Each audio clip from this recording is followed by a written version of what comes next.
బాల సంస్కార శిక్షణ సమితి ఆధ్వర్యంలో హనుమ జయంతి ఉత్సవాలను ఘనంగా నిర్వహించారు. కాకినాడ అచ్యుతాపురం రైల్వే గేటు శ్రీ విఘ్నేశ్వర స్వామివారి ఆలయం ప్రక్క వీధిలో గల చల్లా శ్రీకృష్ణవాణి నివాసంలో బాల సంస్కార శిక్షణ సమితి ఆధ్వర్యంలో హనుమ జయంతి ఉత్సవాలు జరిగాయి. ఈ సందర్భంగా అపార్ట్మెంట్లో ప్రత్యేకంగా ఏర్పాటు చేసిన వేదికపై శ్రీ అభయాంజనేయ స్వామివారి ఉత్సవ విగ్రహాలు ఉంచి స్వామివారికి ప్రత్యేక పూజలు నిర్వహించారు.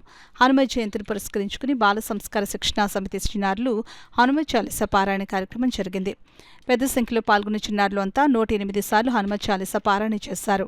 కార్యక్రమంలో పాల్గొన్న వారికి స్వామివారి ప్రసాదం మజ్జిగను పంపిణీ చేశారు. ఈ కార్యక్రమంలో సంస్థ అధ్యక్షురాలు చల్లా శ్రీకృష్ణవాణి, కార్యదర్శి ఉదయ భానోజీరావు, కోశాధికారి సత్యశ్రీదేవి, సునీత, భవానీ, సిహెచ్ రాజు, నాగమణి, యశస్వి, నిర్మల, సుశ్రుత, మోనిక, ఉదయ్, సంజన చిన్నారులు పాల్గొన్నారు.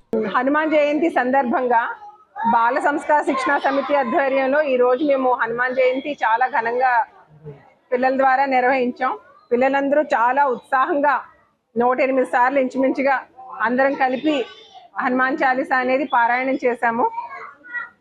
మే 1 నుంచి మే ఎండింగ్ వరకు కూడా బాల శిక్షణ సమితి సంస్కార శిక్షణ సమితి ద్వారా సమ్మర్ క్యాంప్ అంటే సమ్మర్లో 1వ తారీఖు నుంచి మే ఎండింగ్ వరకు కూడా ఈ భగవద్గీత క్లాసెస్ అనేవి జరుగుతున్నాయి. ఆ పిల్లలందరూ కూడా చాలా ఉత్సాహంగా హనుమాన్ చాలీసాలో పాల్గొన్నారు.